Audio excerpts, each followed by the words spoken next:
தலைப்பு செய்திகள். முன்னாள் ஜனாதிபதி ரணிலுக்கு எதிரான வழக்கு ஒத்திவைப்பு. கிளிநொச்சியில் காணாமல் போன இளைஞன் சடலமாக மீட்பு. அரசாங்கத்தின் ஜிஓவி பே திட்டம் டிசம்பரில் நாடு முழுவதும் நடைமுறை. ஓப்பன் ஏஐ வெளியிட்ட பகிர் தரவுகள். இனி விரிவான செய்திகள். முன்னாள் ஜனாதிபதி ரணில் விக்ரமசிங்கவுக்கு எதிராக பொது சொத்து சட்டத்தின் கீழ் தாக்கல் செய்யப்பட்ட வழக்கை எதிர்வரும் ஜனவரி மாதம் 28 மீண்டும் அழைக்குமாறு கொழும்பு கோட்டை நீதவான் நீதிமன்றம் நேற்று உத்தரவிட்டது. குறித்த வழக்கில் ஆஜராவதற்காக ரணில் விக்ரமசிங்க நேற்று பிற்பகல் நீதிமன்றத்திற்கு பிரவேசித்திருந்தார். இதன்போது முன்னாள் ஜனாதிபதி ரணில் விக்ரமசிங்க தொடர்பான விசாரணையை துரிதமாக நிறைவு செய்து அது தொடர்பில் சந்தேக நபர்கள் எவரேனும் இருப்பின் அவர்களை நீதிமன்றத்தில் முன்னிலைப்படுத்துமாறு கொழும்பு கோட்டை நீதவான் இசுரு நெத்திகுமார நேற்று குற்றப்புலனாய்வு திணைக்களத்திற்கு உத்தரவிட்டார். கடந்த வழக்கு தினத்தில் நீதிமன்றம் சார்ந்து இடம்பெற்ற சம்பவங்களால் நீதிமன்றத்திற்கு அவமதிப்பு ஏதும் ஏற்பட்டுள்ளதா என்பது குறித்து விசாரணை நடத்தி அதற்கு பொறுப்பான நபர்கள் யார், அவர்கள் தொடர்பில் எடுக்கப்படும் நடவடிக்கைகள் என்ன என்பது குறித்தும் அடுத்த வழக்கு திகதியன்று நீதிமன்றத்திற்கு அறிவிக்குமாறும் நீதவான் இதன்போது பணிப்புரை விடுத்தார். இதனை அடுத்து இந்த வழக்கை எதிர்வரும் ஜனவரி மாதம் 28 மீண்டும் விசாரணைக்கு அழைக்குமாறு நீதவான் உத்தரவிட்டார். கிளிநொச்சியில் காணாமல் போன இளைஞன் காட்டில் உள்ள மரம் ஒன்றில் தூக்கில் தொங்கிய நிலையில் சடலமாக மீட்கப்பட்டுள்ளார். யூனியன் குளம் பகுதியை சேர்ந்த 26 வயதுடைய அப்சரன் எனும் இளைஞரை சடலமாக மீட்கப்பட்டுள்ளார். குறித்த இளைஞன் கடந்த 24 வெளிநாட்டிற்கு பயணமாக இருந்த நிலையில் 5 தினங்களுக்கு முன்னராக 19 முதல் காணாமல் போயுள்ளார். காணாமல் போன மகனை பெற்றோர் தேடி வந்த நிலையில் கடந்த 21 அக்கராஜன் போலீஸ் நிலையத்தில் முறைப்பாடு பதிவு செய்தனர். முறைப்பாட்டின் பிரகாரம் போலீசார் விசாரணைகளை முன்னெடுத்து வந்த நிலையில் உறவினர்களும் இளைஞனை தேடி வந்தனர். இந்நிலையில் இளைஞனின் வீட்டிலிருந்து சுமார் 2 கிலோமீட்டர் தூரத்தில் உள்ள காட்டினுள் மரம் ஒன்றில் தொங்கிய நிலையில் இளைஞனின் சடலம் மீட்கப்பட்டுள்ளது. சடலத்தை உடற்கூறு பரிசோதனைக்காக கிளிநொச்சி வைத்தியசாலைக்கு அனுப்பி வைத்த அக்கராஜன் போலீஸ் நிலையத்தினர் மேலதிக விசாரணைகளை முன்னெடுத்து வருகின்றனர். வாகனங்களுக்காக ஸ்தலத்திலேயே அபராதம் செலுத்தும் முறையை எதிர்வரும் டிசம்பர் மாதம் அளவில் நாடு முழுவதும் நடைமுறைப்படுத்த எதிர்பார்ப்பதாக பொதுமக்கள் பாதுகாப்பு அமைச்சர் ஆனந்த விஜயபால தெரிவித்துள்ளார். அரசு சேவையை டிஜிட்டல் மயமாக்கும் நிகழ்ச்சி திட்டத்தின் கீழ் இந்த வசதி அறிமுகப்படுத்தப்பட்டதாக அமைச்சர் குறிப்பிட்டார். புத்தளம் நாரக்கள்ளி பிரதேசத்தில் தற்காலிக தங்குமிடம் ஒன்றில் இருந்த இருவர் ஒரு வகை திரவத்தை அருந்திய பின்னர் ஏற்பட்ட சுகவீனத்தால் உயிரிழந்துள்ளனர். குறித்த இடத்தில் 4 இருந்துள்ளதுடன் கடலில் இருந்து மிதந்து வந்த போத்தல் ஒன்றில் இருந்த திரவத்தையே அவர்கள் அருந்தியுள்ளதாக தெரிவிக்கப்படுகின்றது. அந்த திரவத்தை அருந்திய பின்னர் ஒருவர் சம்பவ இடத்திலேயே உயிரிழந்துள்ளார்.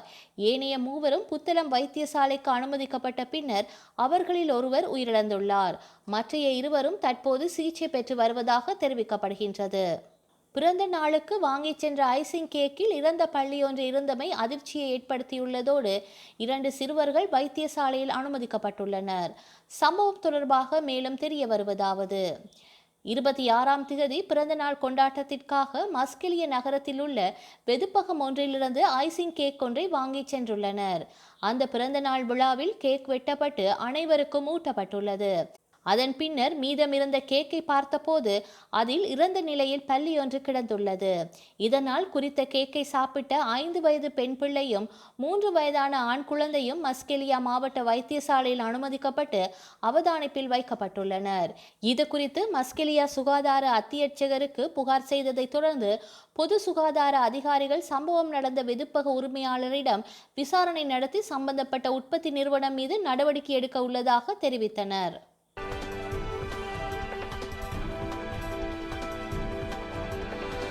உக்ரைனில் உள்ள செர்னோபில் அணுமின் நிலையத்திற்கு அருகில் சில நாய்களின் ரோமம் நீல நிறமாக மாறியுள்ள விசித்திரம் அரங்கேறியுள்ளது. டாக்ஸ் ஆஃப் செர்னோபில் என்ற தொண்டு நிறுவனம் பகிர்ந்த இந்த அதிர்ச்சியூட்டும் புகைப்படங்கள் மற்றும் வீடியோ தற்போது வைரலாகி வருகிறது. இந்த நாய்கள் 1986 செர்னோபில் அணுசக்தி பேரழிவிற்கு பின்னர் அவற்றின் உரிமையாளர்களிடம் கைவிடப்பட்ட நாய்களின் சந்ததியை சேர்ந்தவர். இந்த நாய்கள் 1986ஆம் ஆண்டு செர்னோபில் அணுசக்தி பேரழிவிற்கு பின்னர் அவற்றின் உரிமையாளர்களினால் கைவிடப்பட்ட நாய்களின் சந்ததியை சேர்ந்தவை. இந்த நாய்கள் மனித நடமாட்டம் இல்லாத இந்த பகுதியில் வனவிலங்குடன் வாழ்கின்றன. டாக்ஸ் ஆஃப் செர்னோபில் அமைப்பு இங்கு உள்ள சுமார் 700 நாய்களுக்கு உணவு, தங்குமிடம் மற்றும் மருத்துவ சேவைகளை வழங்கி வருகின்றது. இந்நிலையில் சமீபத்தில் வழக்கமான கருத்தடை மற்றும் மருத்துவ பரிசோதனை செய்ய சென்றபோது அங்கு 3 நாய்கள் விசித்திரமான நீல நிறத்தில் இருப்பதை கண்டறிந்ததாக அந்த அமைப்பினர் தெரிவித்துள்ளனர். அவை இதன் முன் சாதாரணமாகவே இருந்தன என்றும் அப்பகுதியில் உள்ள ஏதோ ஒரு இரசாயனத்துடன் தொடர்ந்து கொண்டதில் அவற்றின் நிறம் மாறியிருக்கலாம் என்று அவர்கள் தெரிவித்தனர். உண்மையான காரணத்தை கண்டறிய அவற்றின் ரோமம், தோல் மற்றும் இரத்தத்தின் மாதிரிகளை சேகரிக்கும் பணிகள் நடைபெற்று வருகின்றன. 1986ஆம் ஆண்டு ஏப்ரல் மாதம் 26ஆம் திகதி செர்னோபில் அணுமின் நிலையத்தின் 4வது அணு உலை வெடித்தது. அபாயகரமான கதிரியக்க பொருட்கள் காற்று மண்டலத்தில் பரவி உக்ரைன், பெலாரஸ், ரஷ்யா மட்டுமின்றி ஐரோப்பியாவின் பல பகுதிகளிலும் பரவியது. இதில் பலர் உயிரிழந்துள்ளனர். மேலும் கதிரியக்கத்தால் மக்களுக்கு நீண்ட கால பாதிப்புகள் ஏற்பட்டன. சுமார் 30 கிலோமீட்டர் அணுமின் நிலையத்தை சுற்றியுள்ள பகுதிகள் மனிதர்கள் வாழ தகுதியற்றதாக அறிவிக்கப்பட்டு லட்சக்கணக்கான மக்கள் வெளியேற்றப்பட்டமை குறிப்பிடத்தக்கது. விப்ரோ நிறுவனம், இந்திய அறிவியல் நிறுவனம் மற்றும் ஆர்வி பொறியியல் கல்லூரி ஆகியவை இணைந்து உருவாக்கிய ஓட்டுநர் இல்லாத கார் பெங்களூரில் இயக்கப்பட்டது. ஆர்வி பொறியியல் கல்லூரிக்கு சென்ற ஆன்மீக தலைவர் உத்தராதி மடத்தை சேர்ந்த ஸ்ரீ சத்ய தீர்த்த சுவாமிஜி ஓட்டுநர் இல்லாத காரில் பயணம் செய்துள்ளார். ஓட்டுநர் இல்லாத கார் இன்னும் ஆரம்ப கட்டத்தில் தான் உள்ளது என்றும் அடுத்த சில மாதங்களில் இந்த கார் முறையாக அறிமுகம் செய்யப்படும் என்றும் எதிர்பார்க்கப்படுகின்றது. ஓட்டுநர் இல்லாத கார் இயக்கப்பட்ட வீடியோ இணையதளத்தில் வைரலாகி வருகின்றது. உலகில் தொழில்நுட்பத்தின் உதவியுடன் மனிதர்களுக்கு இடையிலான தொடர்பு முன்னெப்போதும் இல்லாத அளவு எளிமையாகிவிட்டது. அதே சமயம் முன்னெப்போதும் இல்லாத அளவு நவீன யுகத்தில் மனிதர்கள் தனிமைப்பட்டு போயிருக்கின்றனர். மேலும் இளைய தலைமுறையினரிடையே மனத்திடம் குறைந்து சிறிய விடயங்களுக்காக தற்கொலை வரை செல்லும் போக்கு அதிகரித்துள்ளது.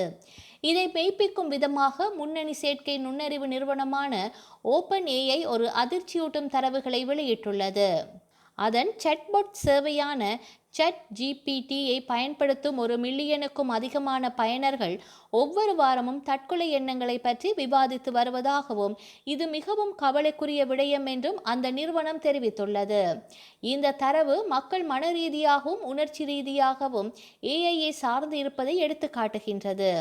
ஓப்பன் ஏஐ மதிப்பீடுகளின்படி ChatGPT-யை தற்போது வாரத்திற்கு 800 மில்லியன் பேர் பயன்படுத்துகின்றனர். அந்த பயனர்களில் 0.15% பேர் ஒவ்வொரு வாரமும் தற்கொலை உரையாடல்களில் ஈடுபடுகின்றனர். மேலும் அதிகப்படியான பயனர்கள் ChatGPT-யுடன் தீவிர உணர்ச்சி பிணைப்புகளை வளர்த்துக் கொள்கின்றார்கள். மில்லியன் கணக்கான பயனர்களிடம் மனநல கோளாறுகளின் அறிகுறி காணப்படுகிறது என அந்த நிறுவனம் தெரிவித்துள்ளது. தற்கொலை எண்ணங்கள் மற்றும் மனநல பிரச்சனைகள் குறித்து ChatGPT பதிலளிக்கும் விதத்தை மேம்படுத்த 170க்கும் மேற்பட்ட மனநல நிபுணர்களுடன் இணைந்து பணியாற்றியுள்ளதாக ஓப்பன் ஏஐ தெரிவித்துள்ளது. ChatGPT-யின் புதுப்பிக்கப்பட்ட GPT-5 மாடல் இதுபோன்ற உணர்திறம் மிக்க வாய்ந்த தலைப்புகளில் மிகவும் சிறப்பாக செயல்படுவதாக ஓப்பன் ஏஐ தெரிவித்துள்ளது. தற்கொலை தொடர்பான உரையாடல்களில் பாதுகாப்பு விதிகளை பின்பற்றுவதில் பழைய மாடல் 77% வெற்றி பெற்றிருந்தாலும் புதிய மாடல் 91% துல்லியத்துடன் செயல்பட்டதாக தெரிவிக்கப்பட்டுள்ளது. வரலாற்றில் இன்று